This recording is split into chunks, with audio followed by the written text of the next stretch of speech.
Hello বন্ধুরা, welcome back to my channel texture and অ্যারোমাতে তোমাদের অনেক অনেক শুভেচ্ছা, ভালোবাসা, অভিনন্দন। আজকে একটা অসাধারণ শাকের রেসিপি তোমাদের সঙ্গে শেয়ার করব। তো তোমরা দেখতে থাকো প্রথম থেকে শেষ পর্যন্ত, তো কেউ স্কিপ করবে না, তাহলে অনেক কিছু কিন্তু মিস হয়ে যায়, ঠিক আছে? সেই জন্যই বললাম, তো তোমরা দেখতে থাকো। তো তোমরা দেখতেই পাচ্ছ এখানে মেথি শাক আমি নিয়েছি, নিয়ে হচ্ছে ভালো করে পরিষ্কার করে বেছে নিয়েছি, কারণ শাকে পোকা থাকে। আমি বেছে নিয়েছি ভালো করে। আর এখানে কড়াই বসিয়ে দিয়েছি, শুকনো লঙ্কা ফোড়ন আর রসুন কুচনো পরিমাণ মতন দিয়েছি। আর শাকগুলো সুন্দর করে একদম মিহি করে কেটে নিয়েছি, নিয়ে হচ্ছে ধুয়ে পরিষ্কার করে নিয়েছি। নিয়ে হচ্ছে কড়াইয়ের মধ্যে আমি দিয়ে দিয়েছি, এখানে দিয়ে এবার ভালো করে একটু মিশিয়ে নেব শাক। তো শাকটায় একটু অল্প জল বেরিয়েছিল, জলটা শুকনো হয়ে গেছে। আমি শাকটা তুলে নিচ্ছি, নিয়ে আবার কড়াই ভালো করে ধুয়ে আমি এখানে তেল দিয়ে দিয়েছি। তেলে হচ্ছে 3 চামচের মতন আমি পেঁয়াজ বাটা দিয়েছি, 1 চামচের মতন রসুন বাটা দিয়েছি, দিয়ে একটু ভালো করে কষে নেব। এখানে টমেটোর কুচনো আমি একটা কুচিয়ে এর মধ্যে আমি দিয়ে দিয়েছি। নুন হচ্ছে স্বাদ অনুযায়ী দিয়ে দিচ্ছি এর মধ্যে।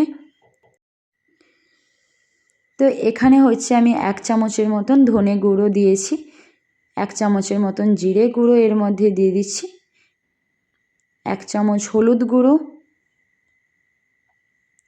1 চামচ হচ্ছে লাল লঙ্কার গুঁড়ো, আর কাশ্মীরি লঙ্কার গুঁড়ো হচ্ছে আমি 2 চামচের মতন এখানে আমি দিয়েছি। দিয়ে একটু মশলাটা এবার কষে নেব। 2 চামচের মতন আমি এখানে হচ্ছে চিনে বাদাম অ্যাড করেছি, দিয়ে আবারও একটু ভালো করে মশলাটা কষে নেব। তো এখানে হচ্ছে মশলা কষে নেওয়ার পরে হচ্ছে তেল ছাড়া শুরু করে দিয়েছিল।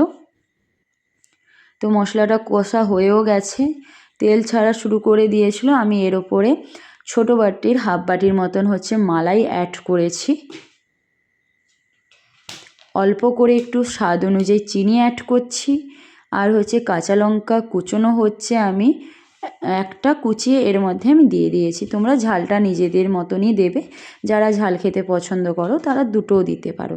তো কষা হয়ে গেছে, দেখতেই পাচ্ছ তেল ছাড়া শুরু করে দিয়েছি। এর ওপরে আমি কষে রাখা মানে হালকা ফ্রাই করে রাখা শাক এর মধ্যে আমি দিয়ে আবারও ভালো করে একটু মিশিয়ে নেব। তো মিশিয়ে নেওয়ার পরে তোমরা দেখতেই পাচ্ছ আমি আমুলের হচ্ছে বাটারটা পরিমাণ মতন দিয়েছি। তোমরা বেশি দিলেও কোনো ক্ষতি নেই, তাতে টেস্ট আরও বেটার আসে। বাটারের পরিমাণটা বেশি দিলে কিন্তু অনেকটাই বেটার আসে। তো আমি অনেকটাই বাটার দিয়েছি, তোমরা দেখতেই পাচ্ছ। দিয়ে ভালো করে একটু মিশিয়ে নিয়েছি। এখানে আমি ছোটো বাটির 1 বাটির মতন জলটা দিয়েছি। তো কিছুক্ষণ পরে দেখবে তেল ছাড়া শুরু করে দিয়েছে, আর এটা অলমোস্ট ডান, এটা হয়েও গেছে। আমি তোমাদের গার্নিশ করে দেখাবো কেমন হয়েছে না হয়েছে। মেথি শাকের অসাধারণ একদম ধাবা স্টাইলের রেসিপি তোমাদের সঙ্গে আজকে শেয়ার করলাম। এটা তোমরা পাও ভাজি মানে রুটি, পরোটা, ভাত সবার সঙ্গে খুবই খুবই সুন্দর লাগে। তো অসাধারণ, মানে এই রেসিপিটা থাকলে আর কোনো কিছুই লাগবে না। ভাত, 1 থালা ভাত নিমেষেই একদম খাওয়া হয়ে যাবে।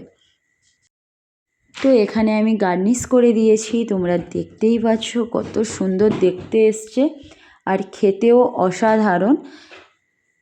এই রেসিপি যদি তোমাদের ভালো লাগে তাহলে তোমরা তো কী করবে জানো, তাও একবার বলে দিচ্ছি। যদি ভালো লাগে তাহলে লাইক করবে, শেয়ার করবে, সাবস্ক্রাইব করবে, আর পাশে থাকা বেল আইকন বাটনে ক্লিক করে নিও, তাহলে আমার রান্নার ভিডিও সবার প্রথম তোমাদের কাছে পৌঁছে যাবে।